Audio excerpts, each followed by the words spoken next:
The room buzzed with anticipation as the press conference was set to begin. A row of reporters adjusted their microphones and flipped through their notepads, ready to fire off questions the moment the podium was occupied. Cameramen shifted positions, ensuring their angles were perfect. The energy in the air was undeniable, some reporters eager for answers, others looking for their next viral headline. As Karoline Leavitt stepped forward, her presence commanded immediate attention. She carried herself with confidence, her movements deliberate, her expression focused. The press room, though still filled with whispers and shuffling papers, naturally fell into a quieter state as she approached the microphone. Her poised demeanor was something people had come to expect from her, unshaken, composed, and always prepared. She took a moment, adjusting the microphone slightly, giving herself a second to scan the faces in front of her.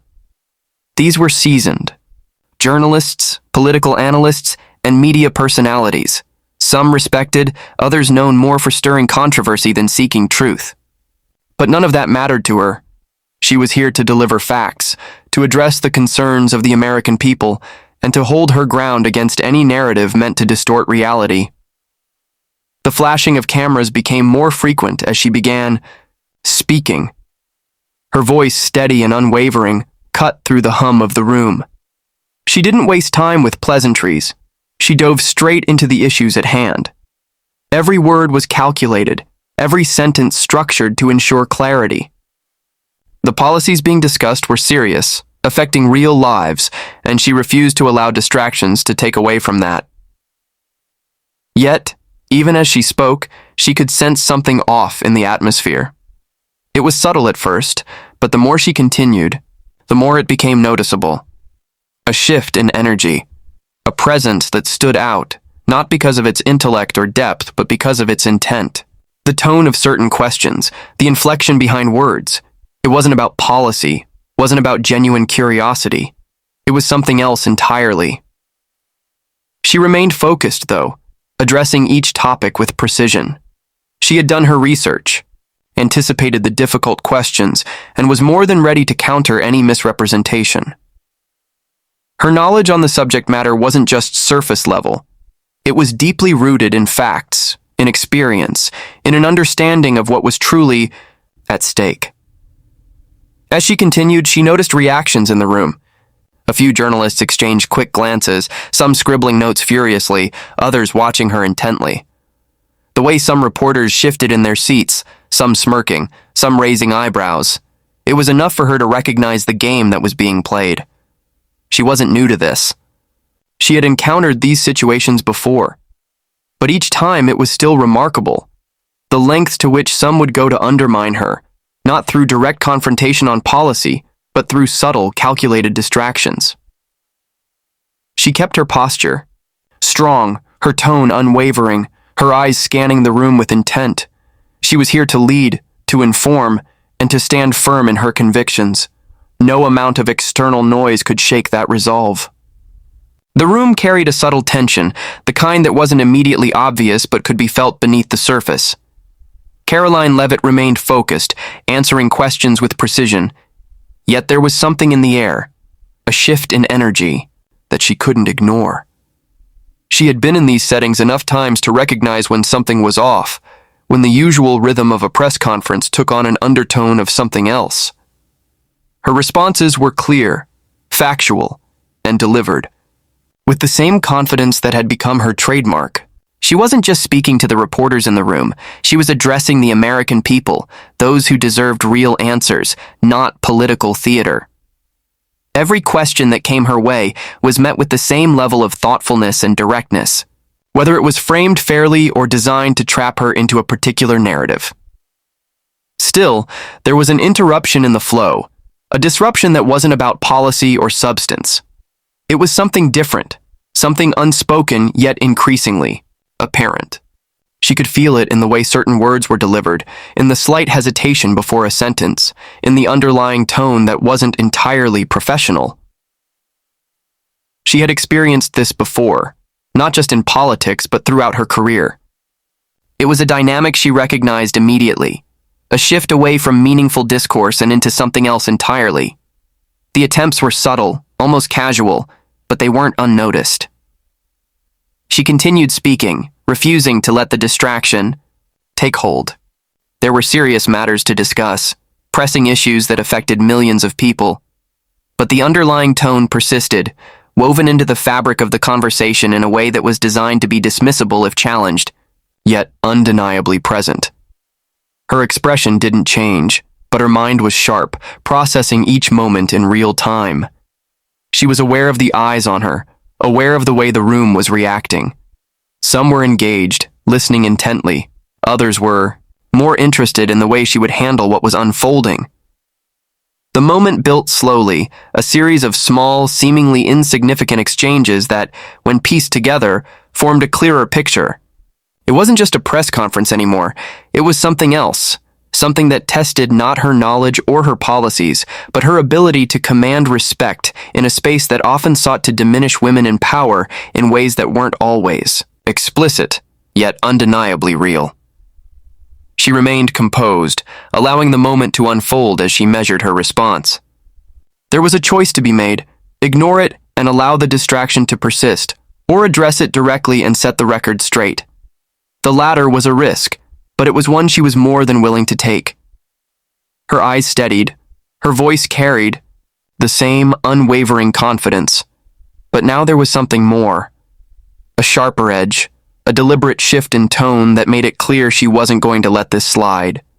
The weight of the moment settled over the room, the quiet before the inevitable shift in dynamics. She had seen this coming, and now it was time to respond. The air in the room felt heavier, thick with unspoken tension. The moment had stretched long enough, the undercurrent of disrespect lingering beneath layers of casual words and veiled intentions. Karoline Leavitt had recognized it early, had allowed the game to play out just enough to see where it was heading. Now it was time to put an end to it.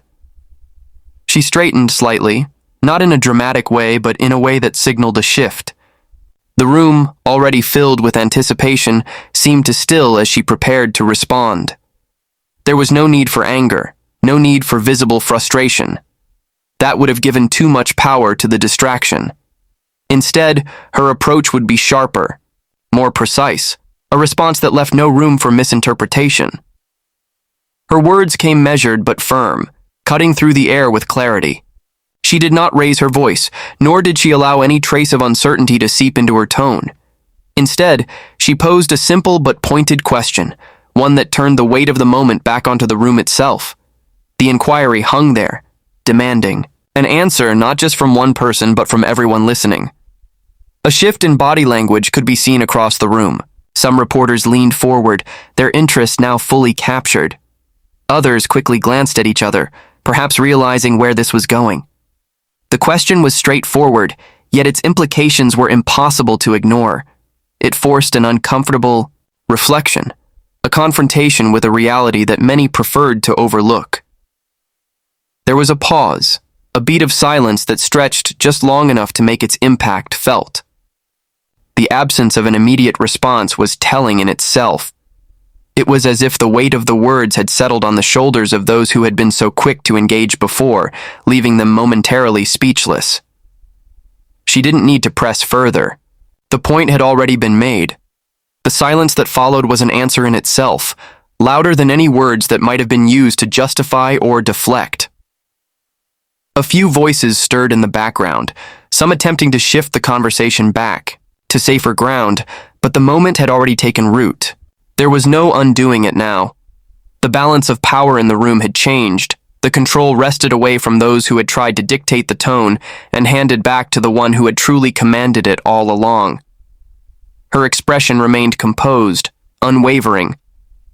She had done what needed to be done, not for spectacle, not for attention, but because it was necessary.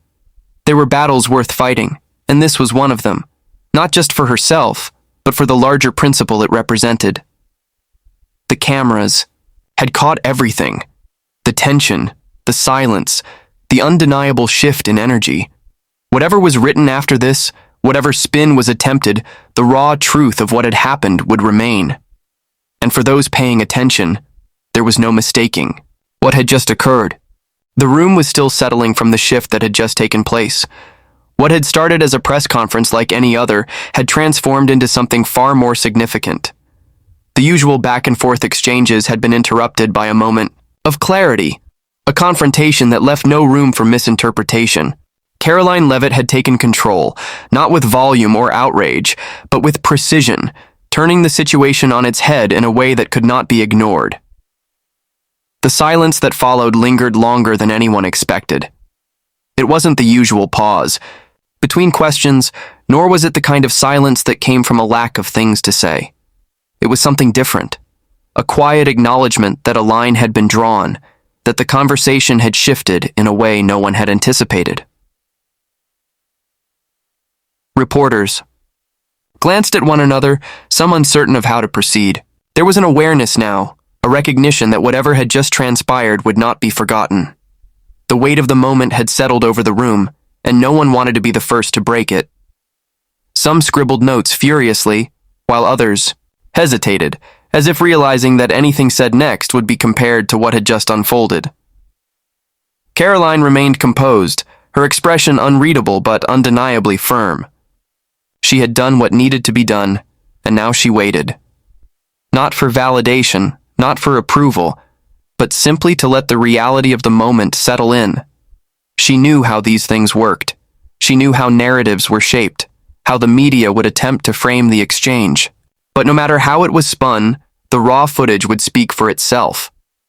The cameras had caught everything, the shift in energy, the subtle but unmistakable change in control. And for those who truly paid attention, there was no denying what had happened. Then, as expected, the attempts to move forward began. A new question was thrown into the mix, this time more cautious, more carefully worded. It was an attempt to reset, to regain some level of normalcy after the unexpected shift in dynamics. But the effort felt forced, like trying to steer a conversation away from an uncomfortable truth without fully acknowledging what had just occurred. Karoline met the new question with the same level of poise, answering as she always did, with clarity, with focus, with an unwavering commitment to the issues that actually mattered. The distraction had been dealt with, and now the conversation returned to what was truly important. The rest of the press conference continued, but the atmosphere was different now. There was a newfound respect in the room, an unspoken acknowledgement that she was not to be underestimated. Whatever assumptions had been made before, whatever strategies had been planned, had been dismantled in a matter of moments. As the press conference neared its end, the weight of the exchange lingered. The obvious moment would not be forgotten. It would be dissected, replayed, analyzed from every angle. But no matter how many words were written about it, no matter how many attempts were made to downplay it, the truth remained. She had stood her ground. She had faced it head on. And in doing so, she had made it clear. Respect was not optional. It was not something to be granted conditionally, nor was it something to be undermined through subtle games and veiled remarks. It was something that was earned, something that was demanded when necessary. As the press conference drew to a close, the atmosphere in the room remained thick with the weight of what had transpired. What had started as a routine exchange had turned into something far more telling, a reminder that no matter how subtle the game, no matter how carefully disguised the intent, there would always come a moment of reckoning, and Karoline Leavitt had ensured that moment arrived in full force. She had not raised her voice. She had not resorted to theatrics. She had simply held her ground, responding with a level of precision that made deflection impossible. And that was what made it all the more powerful. The silence that had followed her words had been more revealing than anything spoken before it. It was the sound of a room realizing that the balance of power had shifted, that the attempt to undermine her had backfired spectacularly. The reporters in the room knew it. The cameras had captured it, and soon the rest of the world would see it too. The moment would spread, dissected and discussed across platforms, with some trying to spin it in their favor and others simply acknowledging the undeniable truth. She had not just defended herself, she had set a precedent. She had drawn a line in the sand, making it clear that respect was not up for debate. That professionalism was not something that could be cast aside under the guise of casual remarks. That leadership meant knowing when to let things go and when to address them head on. And when the moment called for it, she had done exactly that. As Io, she gave her closing remarks. Her voice remained steady, her composure unshaken. She reiterated her message, refocusing the room on the issues that truly mattered. There were policies to discuss, real concerns to address, and she would not allow distractions, however subtle, to take away from that. With that, the press conference came to an end.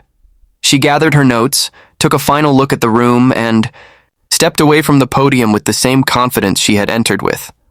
But something had changed. The air was different now. The respect she commanded had been solidified, not through force, but through the undeniable weight of her presence and the power of her words. And as she walked away, the cameras continued, rolling, capturing the image of a leader who had not only refused to be dismissed, but had reminded everyone watching exactly why she was standing there in the first place.